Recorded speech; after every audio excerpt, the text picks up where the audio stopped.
iniciantes, né, com algumas reflexões em mente.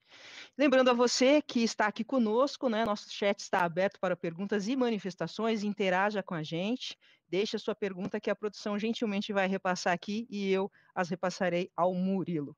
Murilo, seja muito bem-vindo. Muito prazer, muito obrigado, Sônia. Que delícia estar aqui essa tarde. A gente está muito feliz realmente de passar essa peça aqui no Olhar, e ainda mais com esse espaço para a gente conversar depois. É um pouco essa a nossa ideia nesse lançamento dessa peça. A gente acabou de lançar essa semana que passou. Essas são as primeiras exibições. E a gente está fazendo uma série de bate-papos depois exatamente para isso, para a gente conversar um pouco, pensar. A gente sabe que essa peça assim como disse a Sônia, é um monte de coisa para a gente pensar, e a gente gosta muito dessa ideia de conversar um pouco depois, de trocar um pouco de ideia, ventilar um pouco do que a gente viu.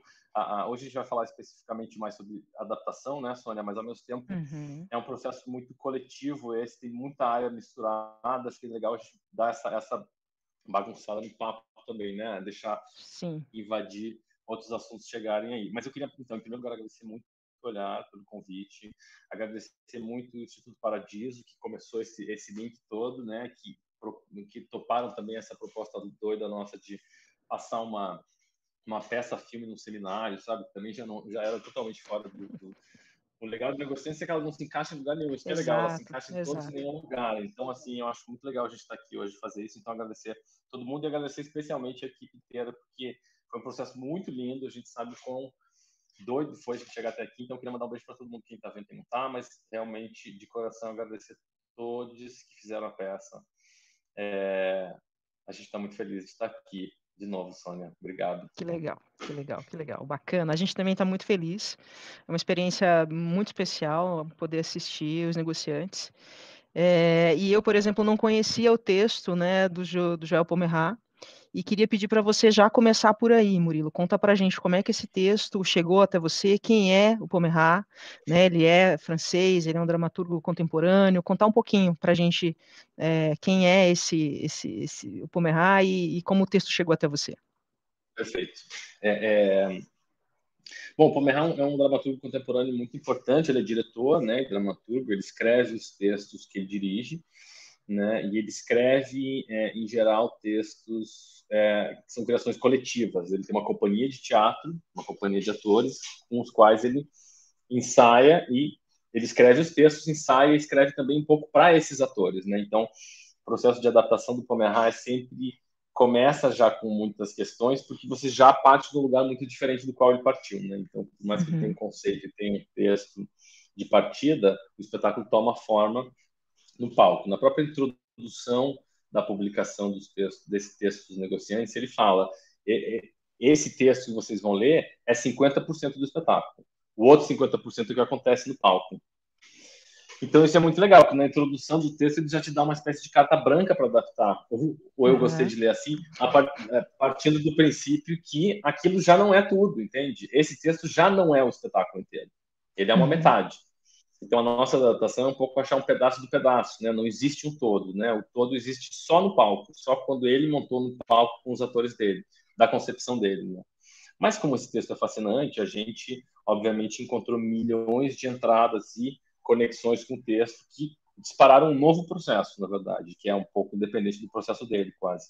Mas, enfim, o Pomerá é esse cara que trabalha com essas grandes produções e esses grandes elencos, textos escritos para o elenco, textos que são montados dentro dessa estrutura de um teatro estatal francês, né? Um teatro que tem uma estrutura assim que a gente não tem cada vez menos, na verdade, com esse desmonte total da nossa cultura, né?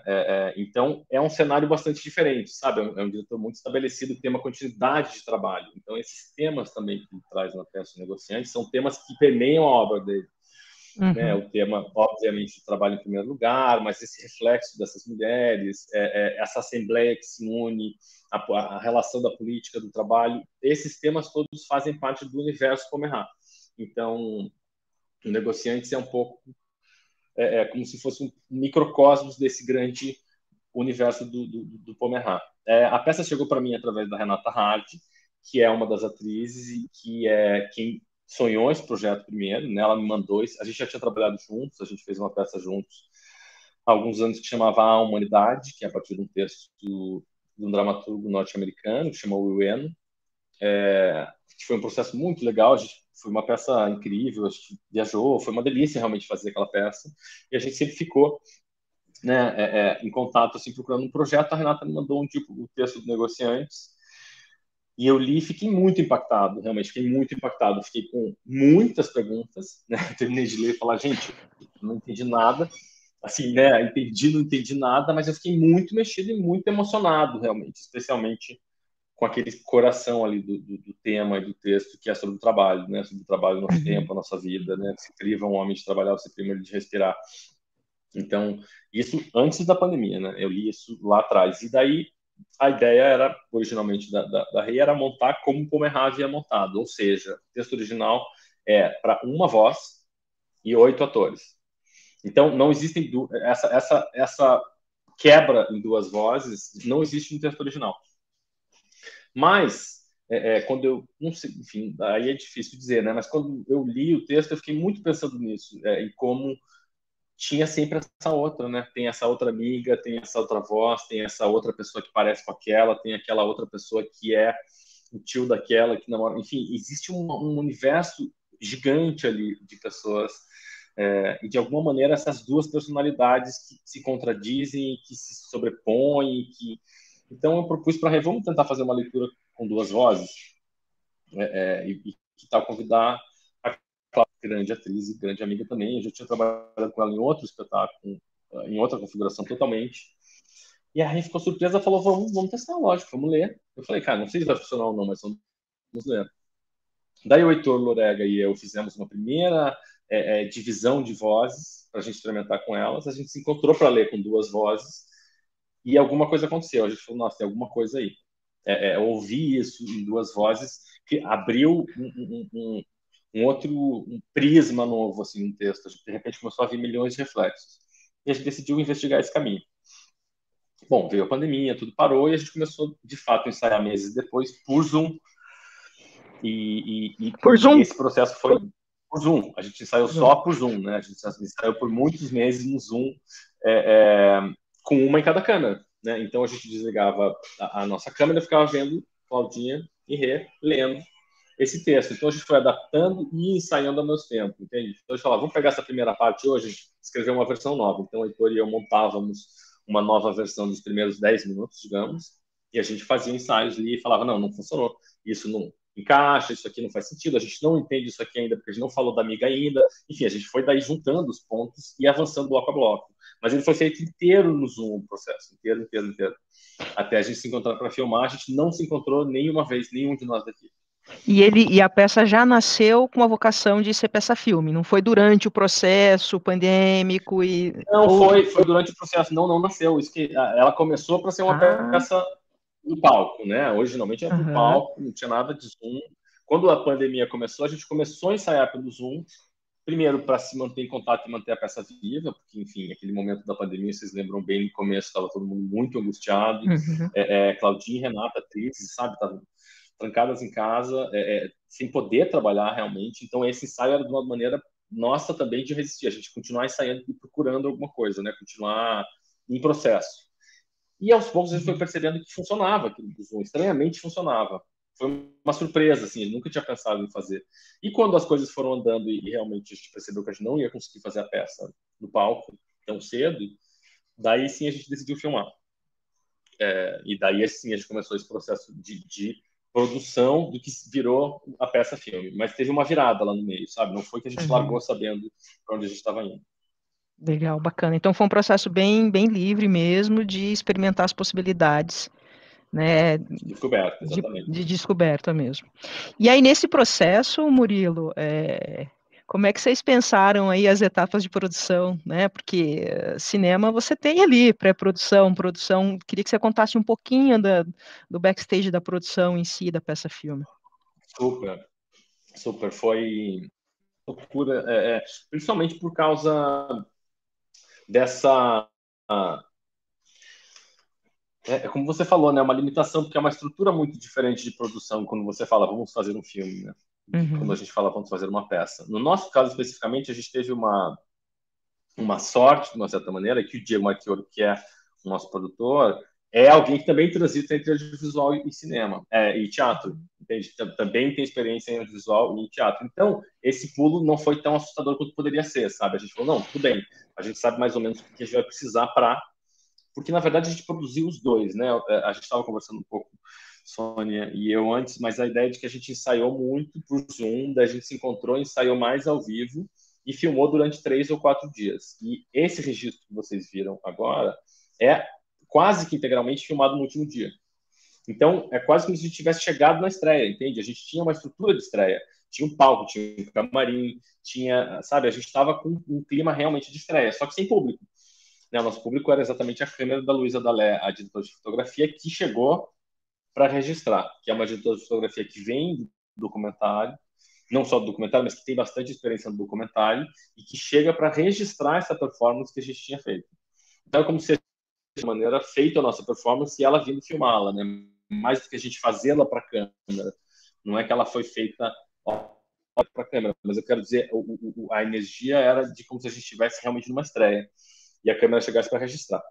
Então, o processo foi chegar para uma estreia e, concomitantemente, levar uma equipe de filmagem, entende? Pensando um pouco em produção, como eu estava te falando, a gente tem uma produção de uma estreia, só que em vez de começar uma temporada, a gente coloca paralelamente uma equipe de cinema junto, né? Uma equipe que tem daí as suas demandas, mas uma equipe muito limitada. A gente trabalhou, logicamente, com um orçamento que era de uma peça para fazer um filme e com todos os protocolos de segurança, então teve uma parte considerável do nosso orçamento que foi em testes, enfim, álcool gel, toda a estrutura, né? Mesmo o catering, quando você vai fazer, né? O lanche, quando você vai fazer em pandemia, ele já é totalmente diferente, ele já requer uma série de coisas que geram custo também. Então, a gente teve que ser realmente muito compacto para filmar. E por isso que o Zoom foi tão importante, a ideia do Zoom, né? Porque era uma ideia de encenação muito clara que a gente sabia.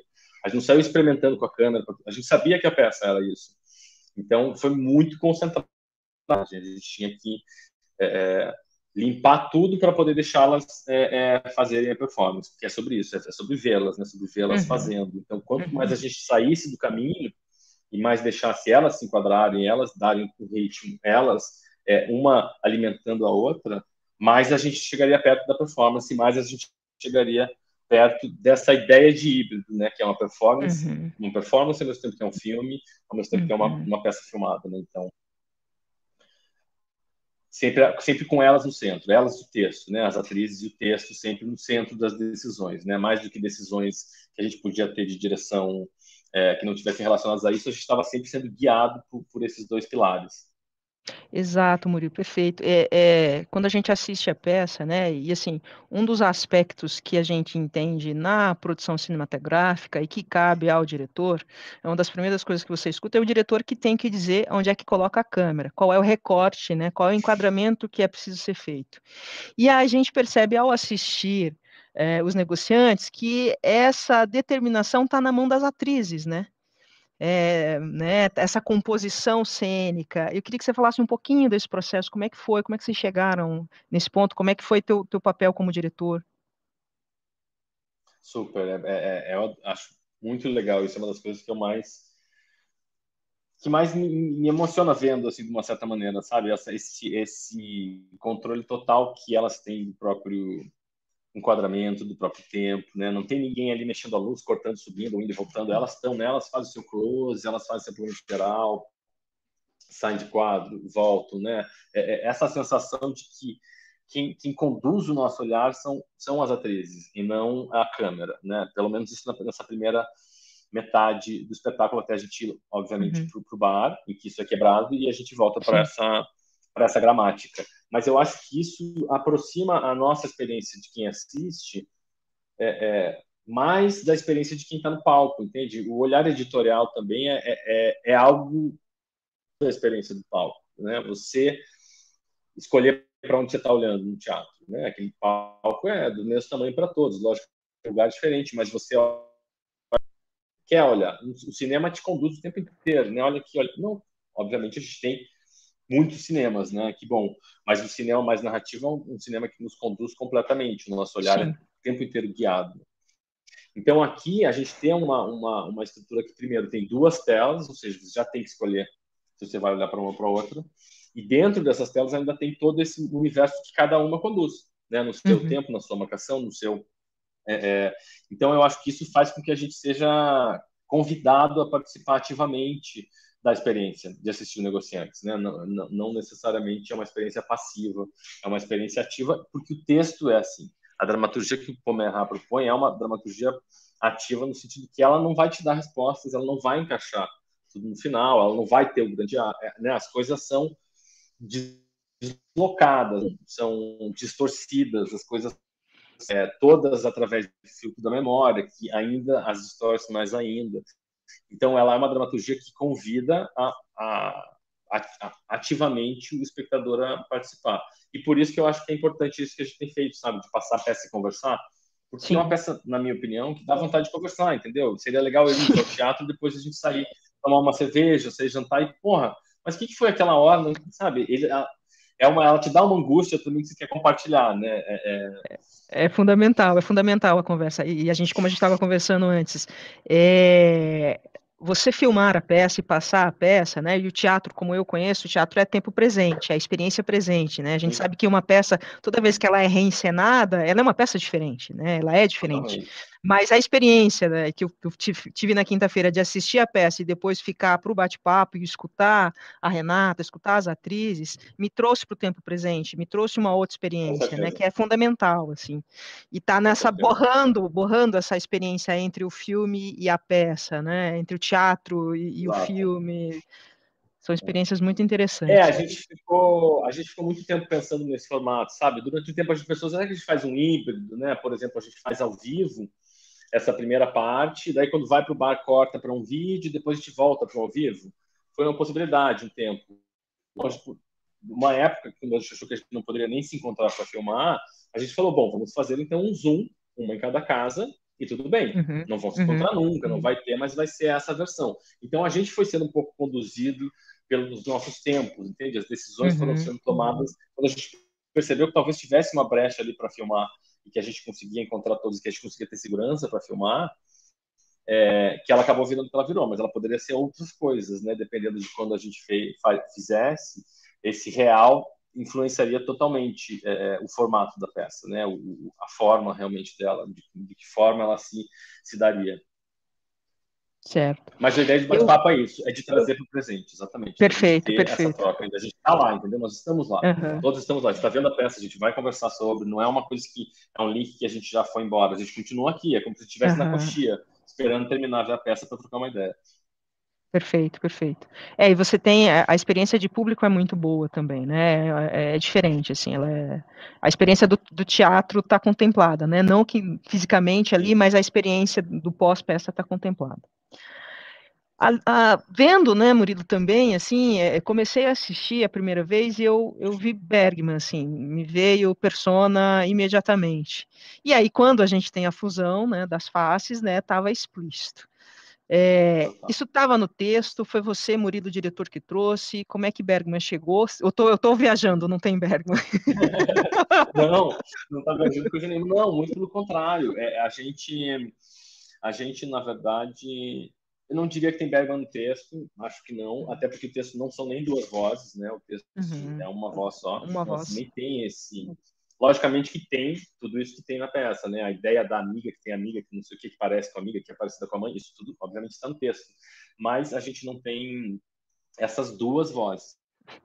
Mas a partir do momento que a gente escolheu fazer duas vozes e que a partir do momento também que você escolhe Renata e Claudinha, que você convida, né, a Claudinha para fazer, ou seja, são atrizes que têm de alguma maneira alguma semelhança ou alguma energia que se cruza, né? Por isso que eu falei, essa primeira leitura que a gente fez só com elas foi quando a gente falou, não, acho que é esse o caminho realmente, tem alguma coisa aí acontecendo nessa sobreposição de vocês duas que são muito diferentes, mas ao mesmo tempo tem algum terreno em comum ali que é um terreno de investigação. Daí sim o persona aparece, né? Então quando a gente toma essa decisão, de repente o persona aparece no nosso horizonte. Então não é nem que a gente foi até o persona, ele apareceu, né? Você falou, você vai fazer essas duas mulheres. Existe essa sobreposição, existe essa confusão de quem é quem, né? Existe essa diluição da ideia de um personagem desenhado dramaticamente como a gente conhece, né? Onde é que começa, onde é que termina o personagem? Uhum. A partir do momento que Uhum. você tem esse tipo de sensação,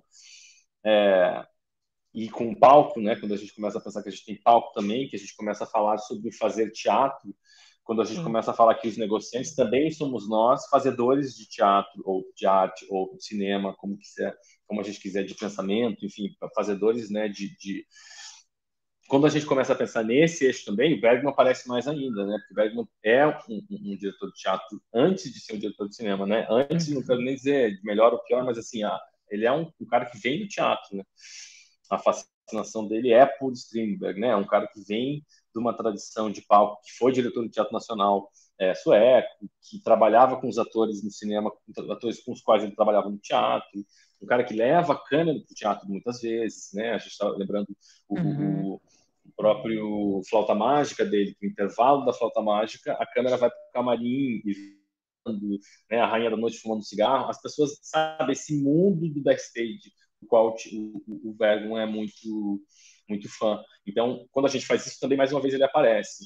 E daí tem os vermelhos, que a gente começa a pensar em sussurros, tem muito Bergman, assim, indiretamente, sabe? Nada foi muito... O Persona foi, logicamente, muito claro, quando a gente percebeu, a gente falou, vamos rever, todo mundo reveu, a gente falou sobre, assim, claramente ele estava lá, tanto que o plano de fusão de rostos é uma referência direta, obviamente, e mais que é interessante, porque não foi uma coisa proposta originalmente. O Fernando Marés, que é o cenógrafo, quando a gente conversou sobre a mesa, elas fazem essa interpretação inteira numa mesa. Inteira não, né? Obviamente, quando elas levantam. Mas elas estão sentadas uma de frente para a outra durante a filmagem, né? São dois computadores, elas estão uma na frente da outra, os dois cenários estão um encarando o outro, né? O que acontece? O Fernando Marés colocou um vidro no meio da mesa, exatamente para a gente começar a ter reflexo do rosto de uma da outra. E, logicamente, nesse vídeo, a gente ficava vendo aquele vídeo e falava, gente, a gente vai ter que fazer o plano persona. Agora que, sabe, o Marés colocou o vidro, a gente está vendo, vamos gravar. Porque era impressionante, realmente, a gente olhava e falava isso. E é o momento em que elas têm a fusão total, né? Quando a gente realmente faz uma virada, porque é a partir dali que a Renata coloca a roupa da fábrica para ir embora e que a Cláudia vai para todo, coloca a peruca, enfim, já vira oficial, né? Elas oficialmente trocam os papéis da largada, né? Você termina flipado, como foi o começo. Então ele foi um pouco nos rondando o Persona, sabe? E o Persona também foi muito libertador, exatamente pela falta de obrigação que a gente tem, às vezes, de contar tudo, de encaixar tudo, né? O Persona é muito libertador nesse sentido, porque o Persona é um filme que existe plenamente, na minha opinião, pelo menos, sem nunca ser definitivamente desvendado, né? Cada vez aparece uma teoria nova, cada um fala o que acha, dependendo do tempo a gente lê o filme diferente, dependendo da tua visão do Bergman, você lê diferente, dependendo do quanto se conhece a história da Liv e do Bergman, se vê de outra maneira. Então, assim, ele é um prisma realmente de possibilidades. E nenhuma delas nenhuma delas é fundamental para você para a experiência, né? Você pode ver Persona sem saber nada e você é conduzido pela experiência do Persona, né? Não é sobre o que está fora do filme, é sobre o que está dentro do filme, assim. Então isso é muito libertador, sabe? Nos libertou também para deixar o Negociantes ter a plenitude que o Pomerá tem de dúvida, de labirinto, de reflexo, né? A gente não precisa realmente explicar tudo. Eu acho que quanto mais quem está assistindo consegue se libertar da vontade de entender tudo, quanto antes a gente faz isso, mais a gente consegue ir fundo na experiência de assistir o Negociantes, né? Quanto mais a gente para de brigar com o sentido de tentar encaixar tudo, mais a gente é conduzido pelo fluxo realmente da peça e delas e das ideias e dos temas, né? Pelo menos numa primeira vez que a gente vê. Que é um pouco Persona de novo. Acho que quanto mais você para de brigar com o Persona e tentar encaixar tudo, mais você entra no Persona, né? Não quer dizer que você não pode depois fazer uma análise, pensar e rever e tal, mas a experiência de vê-lo, quanto mais entregue você faz, mais bonito é, na minha opinião. Com certeza. Então, pessoal, quem não viu Persona, fica aí a dica, importantíssimo. Com certeza, gente, vale muito a pena. Maravilha. Agora falando um pouquinho sobre adaptação, e aí pensando que o texto do Pomerá, que é um texto que foi traduzido pela Giovana, né? E aí no dia da conversa com o público pós-peça, a Giovana falou que um grande desafio para ela foi no processo de tradução, né, do francês para o português, né? O principal desafio para ela foi não facilitar o texto para a gente. né? Qual que foi o teu desafio, o teu principal desafio nesse processo de cortar o texto para chegar nessa versão que foi a que foi filmada, e aí depois, porque a gente sabe que o filme tem a pós-produção e você ainda vai para a de edição, e queria saber se sobrou cena depois disso, se você ainda fez um outro processo de recorte. Eu acho que ficou só uma, se eu não me engano, falha a memória, eu acho que ficou uma fala só no chão da edição, como se diz, né? Uma ficou para trás, Uhum. foi só uma fala realmente. Acho que o resto foi muito fiel ao que foi filmado. A gente não editou muito no sentido de texto, é, né? A experiência como um todo. Assim, tem uma fala realmente que a gente percebeu que estava demais. Então, essa metade do processo. Agora, sobre a adaptação em si, você quer que eu fale um pouco como é que foi o processo de adaptação? Foi isso que você O perguntou? que Ou que foi sobre o desafio que você teve norte? em Ah, tá. cortar o norte, né? Claro, claro. Porque, como a gente estava falando agora há pouco, sobre um pouco sobre fidelidade, né? Porque depois a gente vai para a pergunta Super, sobre adaptações literárias, tá? Mas é só para pegar o super. encadeamento agora. Perfeito, perfeito. É interessante a Giovana falando. O texto foi traduzido pela Renata Hadi, na verdade, originalmente, Ah, primeiro, perfeito. que é a atriz, Uhum. e a Giovana fez a revisão, porque a Giovana já traduziu muito como errar, né? Então foi muito legal tê-la no processo conosco. Durante também as adaptações, as leituras, a gente fez leituras com ela, conversou, então a Giovana esteve bastante próxima no processo, que foi fundamental. Agora, a gente tinha dois nortes, assim, eu acho, para essa adaptação, né? Porque, logicamente, eu acho que a adaptação sempre responde ao objetivo dela, né? Então, se você está indo, né, para a gente poderia fazer uma adaptação dessa peça para o palco, por exemplo, né? Por motivos que a gente achasse necessários, mexer no texto no palco. Nesse caso, não era exatamente isso, era uma questão de formato mesmo. Quando a gente percebeu que iria para o Zoom, ou que a gente faria numa experiência online, a gente já de cara, até a Claudinha, que teve mais experiências online de peças e tal, falou: gente, a gente não pode passar de 50 minutos, uma hora. Sabe? É um fôlego que a gente consegue ter de concentração mesmo nesse formato Uhum. meio YouTube, né? Que não é exatamente um formato de cinema, não é por isso que é estranho, que não é bem uma peça-filme. Não é que você está numa sala de cinema e você fala assim, não, vamos lá, uma hora e meia. Esses 45 minutos ali para a gente não perder, né, o público. Então tinha esse primeiro, um certo objetivo de falar, a gente precisa comprimir, né, condensar. E o outro era esse de, como a gente falou um pouco antes, ver as atrizes, né? Eu acho que esse Uhum. texto é um texto, quando você tira os 8 atores de cena que Pomerá propõe, né, uma narradora e 8 atores, quando você deixa uma voz, duas no caso, você precisa que elas tragam tudo que não está em cena. Então elas têm que ter esse tempo e esse espaço para construir o apartamento da amiga, a fábrica. Isso é construção de texto, imagem de texto, né? E isso tem um outro tempo, né? Você não vai só, por mais que o texto seja muito rápido, a gente faz negociações muito rápido, propositalmente, para que seja uma experiência avassaladora, né? Que te desarme, por isso também um pouco a Uhum. intensidade que ele já larga sem ter muito tempo morto. Mas não só essa velocidade, mas esse tempo de construir esses espaços da gente que está vendo. Como a gente está acostumado a ver o cinema recebendo as imagens, né? Você fala festa da criança, a gente vai para a festa da criança e corta do pá, né? E tem a cena. Uhum. Como a gente não tem Uhum. nada, a gente precisa dar tempo da pessoa que está ouvindo absorver aquilo e construir. Então essa falta de deixar comprimir a experiência e fazer com que elas tenham esse domínio da narrativa, que é um exercício de contação de história no final das contas. É uma história Sim, sim. contada.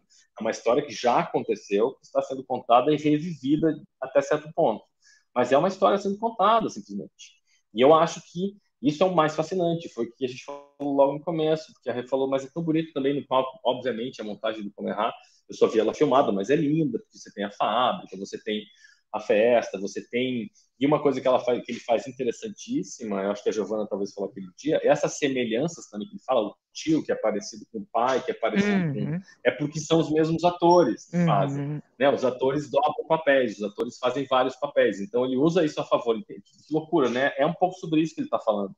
Quando você tira isso, vira um outro assunto. A gente traz para essa história que elas contam. Então essa edição partiu desses dois eixos. E como a gente percebeu que era uma experiência online, mas uma experiência audiovisual, a reestruturação que foi feita também foi uma reestruturação buscando essa expressão que o Marés usa, que eu amo, né? Que é o MPI, a manutenção progressiva do interesse.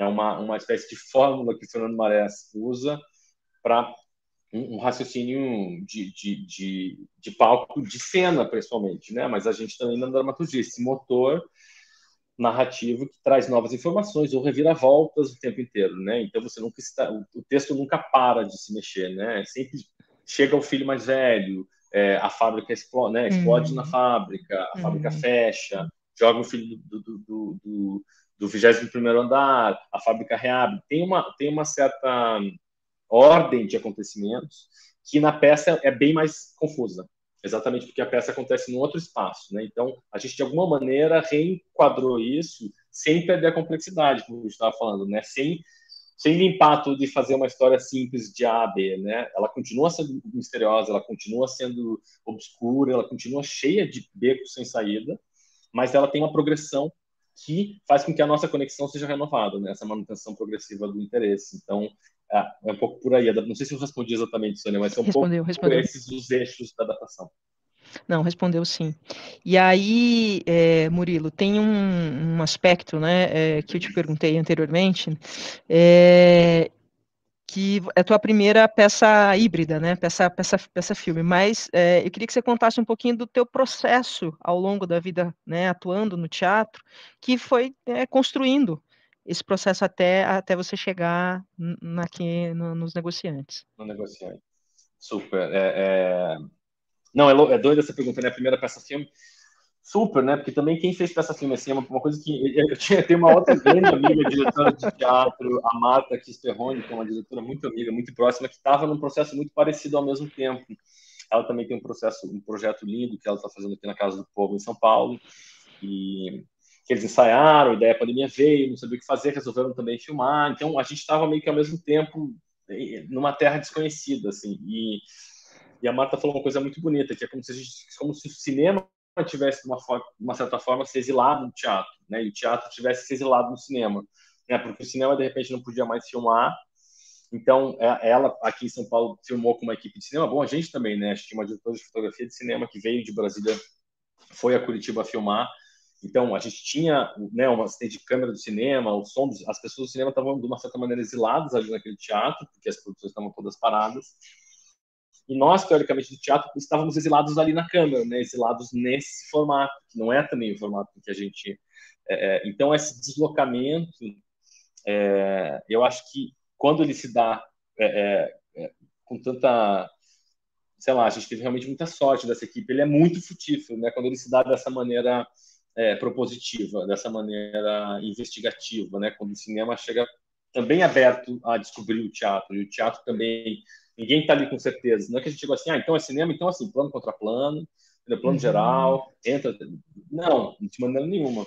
E também não é que o teatro também simplesmente se adaptou ao cinema e ficou lá na plateia e ficou filmando, né, o teatro.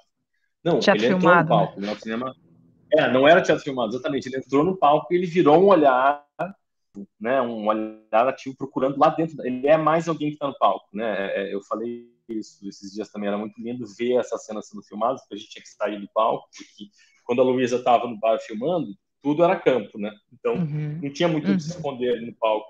A gente ficava vendo só da fresta assim da cortina, a Renata, a Claudinha, a Edith que está ao piano e a Luísa fazendo a peça. A gente não podia fazer, sabe? A gente não tinha nem monitor, porque a gente estava, logicamente, tudo era tão apertado, a gente não tinha nem playback, então a gente ficava só vendo pela cortina, assim mesmo, aquela peça acontecendo, que era uma câmera, duas atrizes e uma musicista, né? Então, esse era o ambiente do Negociantes, né? Ele acontece nesse lugar. Mas a minha trajetória, muito rapidamente, não vou me estender muito, mas eu trabalhei muito tempo na Sutil Companhia de Teatro, mais de 10 anos a gente trabalhou juntos, e a Sutil, nesse momento especial, enquanto eu trabalhei, tinha uma pesquisa muito grande dessa sobreposição mesmo do teatro e do cinema. A gente tinha muita coisa projetada. Foi a época que a Sutil começou a trabalhar com a Daniela Thomas. Na verdade, eu estava trabalhando um pouco antes, mas usava aquelas telas na boca de cena de projeção, aquele tule, né, translúcido que fecha a boca de cena. Então, realmente, você tem projeções com cenas acontecendo ao mesmo tempo, né? Então, de alguma maneira, invadir o teatro com o cinema, né?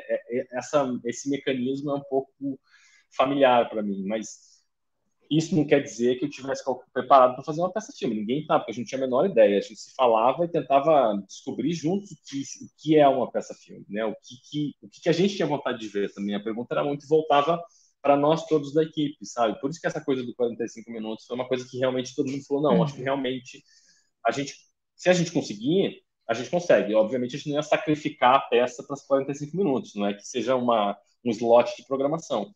Mas ao mesmo tempo é um desafio interessante, né? Acho que essas regras que a gente cria no processo criativo são muito importantes, porque elas nos informam, né, das decisões, né? A gente tem aonde se ancorar para tomar decisões, né? Então, a gente foi criando uma espécie de processo realmente para o negociante para descobrir as respostas. E sabendo isso, a gente chegou para filmar com muito mais clareza. Por mais que a gente não soubesse exatamente como seria, a gente não tinha storyboard, não tinha nada, claro.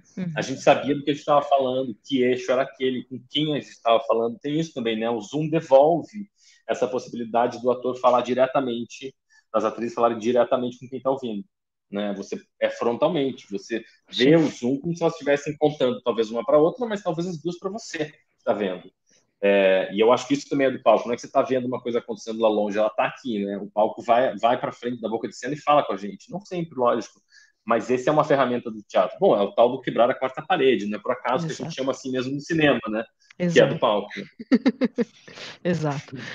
Temos aqui duas questões da nossa audiência. Bacana. Então, aqui vou ler a primeira questão do Odair Rodrigues. O texto me conduziu para uma sensação tridimensional com o teatro Vertigem. Em um contexto pós-pandemia, haveria a possibilidade de uma experiência como essa? Uma experiência como essa no palco, é isso? A pergunta é essa que acho que ele quer dizer? O texto me conduziu para uma sensação tridimensional com o teatro Vertigem. Em um contexto pós-pandemia, haveria a possibilidade de uma experiência como essa?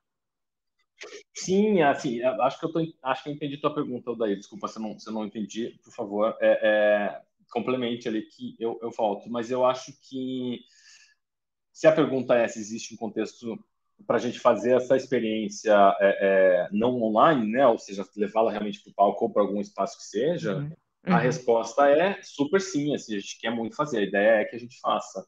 E o fascinante é isso, porque a gente, obviamente, com o processo criativo é interessante, a gente nunca teria pensado em fazer uma peça num palco que é um Zoom.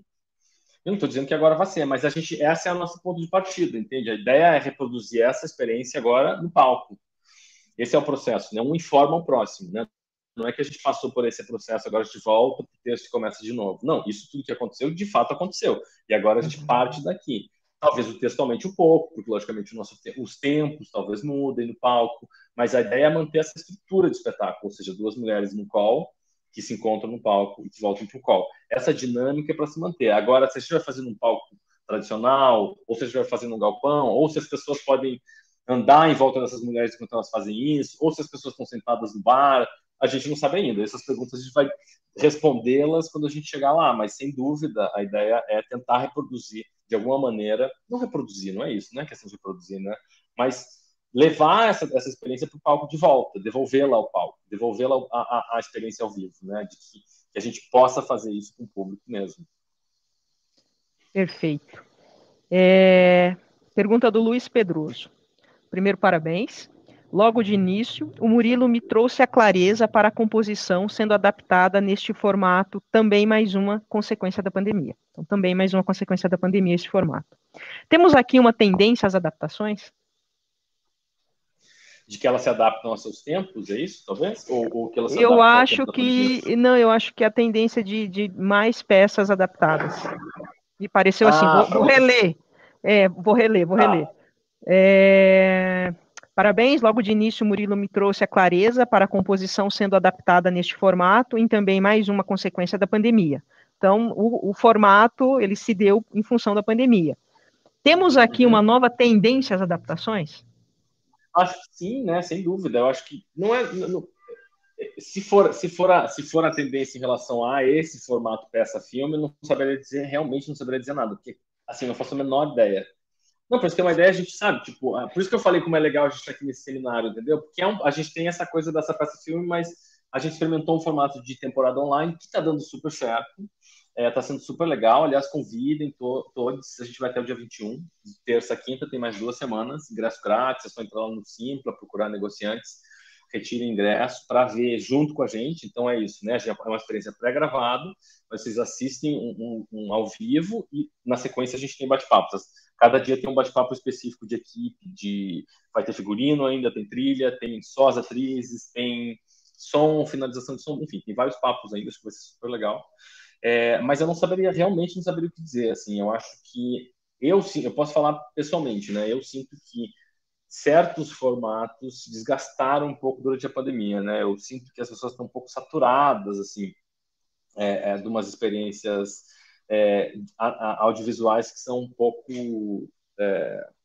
odeio essa palavra enlatadas, mas acho que dá para dar o clima do que eu quero dizer, né? São muito repetitivas. Eu acho que existe uma curiosidade para esse formato, acho que é isso que eu quero dizer, entende? A gente está assim, né? Ao mesmo tempo que a gente está louco para sair de casa, sair da frente do computador e voltar lá para o teatro, e voltar para onde quer que a gente possa se encontrar, nos cinemas e tal, eu acho que existe esse lugar ainda e eu acho que vai se manter. Novos conteúdos para o audiovisual, seja peça-filme, seja o que for. Mas eu acho que é um campo que está totalmente aberto para pesquisa. Eu acho tão interessante como, no meio desse horror todo que tem sido essa pandemia, especialmente para a gente no Brasil, com esse desgoverno total, com essa situação totalmente descontrolada, o que a gente atravessou, que a gente está atravessando, mas por um outro lado, eu fiquei um pouco impressionado o quanto a gente estava preparado para esse isolamento, né? O quanto a gente já estava familiarizado com essas ferramentas, o quanto a gente já tinha todos os Zooms e todos os canais, e como a gente conseguiu manter esse contato, realmente. Então, o que eu quero dizer é isso, eu acho que é um campo que está totalmente aberto, e que eu acho que a gente quer achar coisas. A gente está tendo uma surpresa super positiva com a peça, eu confesso, assim, na temporada, porque a gente, de novo, né, finalizar, terminar, lançar, quando a gente estava lançando agora, a gente pensou, será que não está tarde para lançar? Será que agora as pessoas já não cansaram desse formato online? Será que elas já não querem ver nada online? E a nossa resposta, surpreendentemente, é não. Assim, a gente tem tido públicos ótimos e bate-papos ótimos. Isso que é muito legal. A gente termina a peça, fica quase até às 11, às vezes, conversando sobre, ouvindo, trocando ideia, perguntando, a gente mesmo se perguntando, sabe? O processo continua vivo. Isso que aproxima do teatro, né? Por isso que é uma peça-filme também, porque ele se mantém no presente. A gente está aqui junto, pensando sobre. A gente não está apresentando só um produto final, a gente está pensando sobre o que a gente fez e pensando como isso continuará. Perfeito, perfeito. De novo, não sei Obrigada, se eu Murilo. respondi exatamente, Luiz, mas obrigado da pergunta, obrigado dos parabéns. Acho que sim, acho que respondeu sim. Porque, no fundo, Murilo, eu acho que a tecnologia é uma ferramenta para a gente usar a nosso bel prazer, né? Ela está aí, né? E a gente descobriu novas formas de utilizar. Então, vai da nossa capacidade criativa agora, né? Exatamente, de encontrar novos públicos, né? Exato, exatamente, exatamente. É muito interessante isso, porque eu fiquei pensando no meu processo essa semana, né, de ter assistido os negociantes, fiquei pensando, será que eles, eu não conhecia absolutamente nada, né, fiquei pensando, será que o Murilo, será que a equipe pensou no público?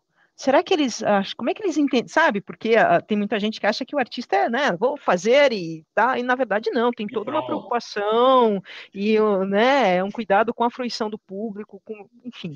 Né? Com certeza. Com certeza. Não, nesse tema, até rapidamente, Sônia, não quero me estender, mas é só isso que você falou que eu acho legal. Quando a gente começou a fazer esse formato online, começou a filmar, começou a entender na câmera, foi também o quanto a gente entendeu quando você abre a porta para o cinema, ele também entra. Então, assim, não sei se vocês concordam comigo, mas tem um flerte da experiência com um filme de terror também, né? Tem elementos, tem fantasmas, tem a criança que cai, isso tudo, de uma certa maneira, sabe, o próprio audiovisual trouxe. Quando a gente percebeu, a gente também estava dialogando com o vocabulário do cinema, que quando você está no teatro, você necessariamente não está, né? Você está no teatro, você dialoga com outros vocabulários.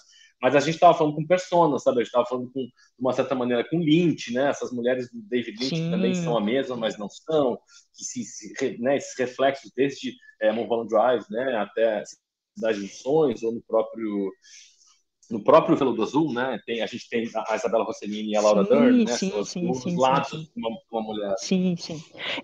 Eu acho que aí, Murilo, a gente aí já estamos estourando o horário, mas eu acho que esse gancho nos leva da nossa próxima questão, assim, porque o cinema e o teatro, eles são textos para ser vistos e ouvidos.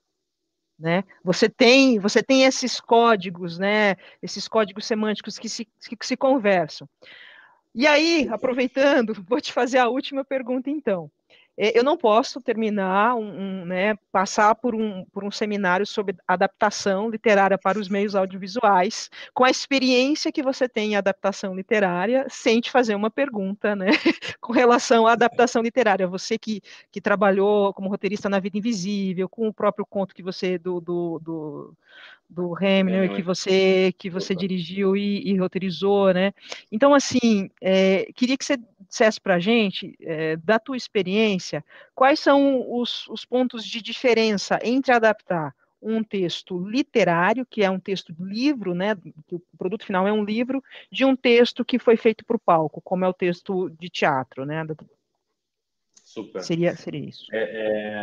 Não, essa pergunta é maravilhosa, apesar de ser ultra complexa, não saberia nem direito por começar, mas eu acho que tem alguns pontos. Não, é que tem alguma, é que realmente é o velho, cada caso é um caso, né? Depende muito do livro, depende muito do filme, depende muito de quem vai dirigir, depende muito de tudo, né? E a mesma coisa no palco, né? Depende muito do que está em volta do projeto, né? Uma adaptação, como eu falei, essa adaptação do Negociantes é assim porque ela é isso, porque ela foi feita em 2020, 2021, porque é com a Renata e com a Claudinha, porque a gente estava numa equipe praticamente de amigos, que a gente tinha espaço para entrar num processo com tanta dúvida, entende? Porque, de novo, se você está trabalhando numa estrutura de cinema, como você falou antes, né, você não tem como entrar num set com tanta dúvida como a gente entrou num teatro, entende?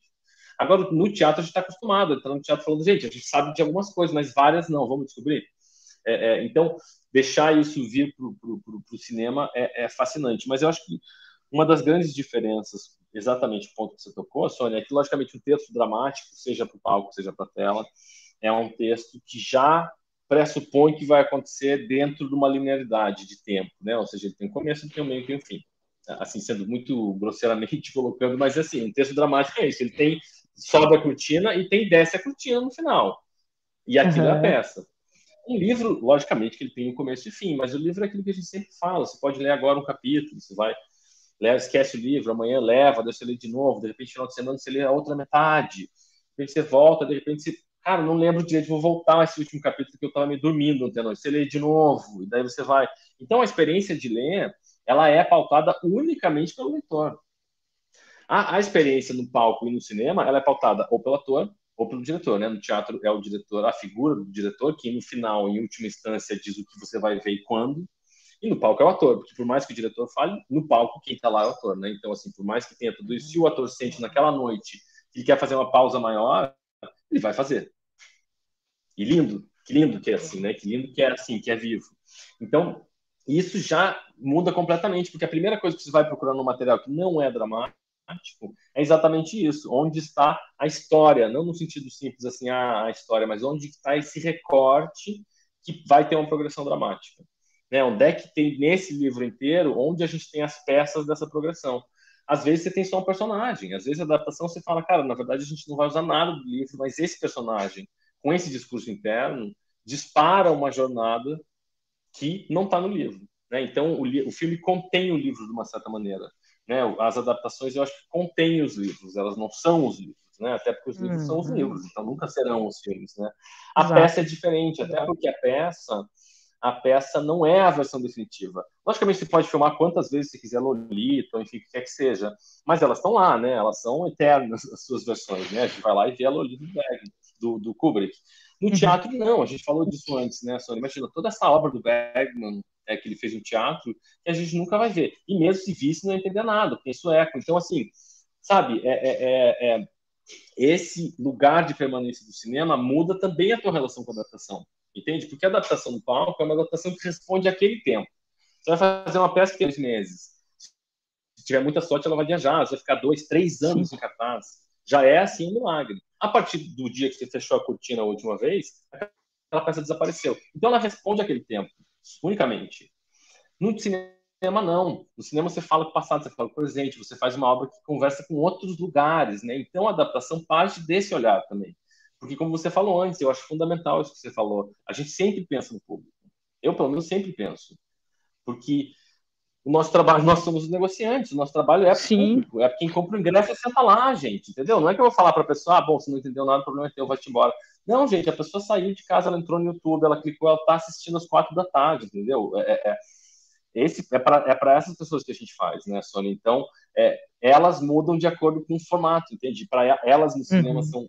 é sempre o público, né? Mas o teatro é outro, o tempo é outro. Então, eu acho que o momento e com quem você faz é o que mais muda, mais do que é teatralmente, com quem você faz e para que você faz e que formato aquilo tem, né? É isso que vai te informar também, sabe? O Vida Invisível é totalmente informado pela relação com carinho. A nossa conversa, é o que desperta interesse para ele e para mim. Essas são as coisas que vão para frente, né? Talvez tenham coisas no Vida Invisível que interessam muito o carinho, que talvez eu não responda tanto. Em outra configuração com outras roteiristas, ele teria ido para outro lugar completamente. Ele se dá no encontro. A adaptação se dá nesse choque entre um original e alguém, né? Seja o autor, seja o roteirista, seja o roteirista diretor, seja um ator, seja uma atriz. É aí que surge. Então, não tem como ter regra, porque esse choque cada vez é um, né? Esse encontro, essa fricção é cada vez uma. E ela te dá as regras daquele jogo. Mas isso é absolutamente lindo também, né? Porque a partir do momento que eu construo nesse processo de fricção, quando chega no espectador também rola uma outra fricção, né? Exato, Esse é o movimento. Exato. Porque o processo de fazer um filme ou fazer uma peça, ele é coletivo. O processo de escrever um livro, não, né? Lógico que eu estou falando do óbvio, mas é isso. Uma amiga minha, uma grande amiga minha, me mandou esses dias o primeiro romance dela, que tem 400 e tantas páginas, que ela está escrevendo assim há 10 anos, entende? Então, há 10 anos ela está lá sem ter ideia de quem é esse outro. A gente está o tempo inteiro lidando com esse outro. No palco, logicamente, no dia a dia, literalmente. E no cinema, o cinema é cheio de outros. Não tem um roteiro que a gente não faça que não, o produtor lê, o ator lê, o cara da arte lê, daí fala, não, tem que cortar a locação. Isso aí não dá para filmar. Ele é o tempo inteiro, seja o público, o primeiro público, que é esse público que faz o filme, seja o público que está lá na frente. Mas, de qualquer maneira, o ponto é sempre que a gente trabalha para quem está vendo. Então, ele muda de acordo com o mundo que muda e volta, né? Nesse momento, a gente sabe que a gente está falando com pessoas que estão na pandemia como a gente, que passaram por isso como a gente, sabe? Ver um Zoom agora, para nós, tem uma sensação totalmente diferente, imagino eu, do que terá ver um Zoom daqui 5 anos atrás. Essa Com peça, certeza. Os Negociantes, tem essa leitura agora porque a gente está nesse agora, entende? Talvez ela seja relevante. Daqui 2 anos você fala, gente, o Zoom, nem sei que formato era. Ou talvez ela já seja um documento do passado. De repente ela já vira outra coisa. Você fala, era assim que se falava com o Zoom. Então, a gente está totalmente inserido e a nossa graça é essa. Está sempre alerta para isso e está conectado no mundo que a gente está naquele momento. Nada acontece no vácuo. Absolutamente nada acontece no vácuo. Né? Acontece naquele tempo com aquelas pessoas. Enfim, já falei demais, desculpa, Sônia. Imagina. Que delícia, eu ficaria mais horas aqui. Só passaria um cafezinho. A gente poderia seguir horas aqui conversando, Murilo. Murilo, é isso. Queria saber se você tem alguma coisa que você gostaria de falar, de trazer que eu não te perguntei, o que passou. Sobre os negociantes, a gente poderia ficar falando também aqui mais umas 6 horas tranquilamente, e a gente não esgotaria o tema, né? Não, eu só tenho eu só queria falar fora Bolsonaro, que a gente não falou ainda. Perfeito. Então, assim, isso é um absurdo que a gente não falou ainda. Então, é isso que eu queria dizer, fora Bolsonaro. E sobre a peça, a gente continua em temporada até o dia 21 e a gente vai ter bate-papo toda noite. Então, Sônia, volte aí, vamos conversar mais. Quem tá vendo, volte, chama a gente. Venham conversar, realmente assim, é uma delícia. Se não quiserem abrir câmera, não precisa falar, não tem problema, a gente fala um monte, a gente fica lá conversando. A gente até teve uma ideia, Sônia, que eu achei divertido, de fazer uma sessão comentada. Podia fazer, né? De passar a peça e trocando ideia durante. Que a gente fez isso hoje, a Sônia. Enquanto passou, a gente ficou conversando e foi legal, passando de momento a momento e falando sobre, para quem já viu. Mas, enfim, de qualquer maneira, voltem, vamos conversar mais e tomara que a gente se encontre no teatro aí, em breve. Ao vivo, no palco. Com certeza. Murilo, muitíssimo obrigada pela tua presença, pela tua participação. Sônia. Parabéns pelo trabalho. Muito obrigada a você, equipe, por esse ato de resistência de produzir, com todas as adversidades. Gente. Obrigada a você que está aqui com a gente até agora, ouvindo, fazendo perguntas, pensando, né? Tudo isso, como o Murilo já disse, todo o nosso processo de criação, o olhar de cinema existe para o público, para o espectador. Então, muito obrigado por estarem aqui. O fato de vocês estarem aqui já é uma resistência, vocês estão negociando a existência de vocês aqui resistindo. Então, muitíssimo obrigada. O festival ainda vai até o dia 14 deste mês, então, por favor, vejam lá os filmes, tem filmes excelentes, né, que foram curados e programados. Muita coisa boa, gente. Coisas excelentes, filmes excelentes que a gente depois vai ter dificuldade de encontrar para assistir, então assistam e depois assistam as conversas com os diretores que o festival está trazendo aí para assistir também transmitido via YouTube.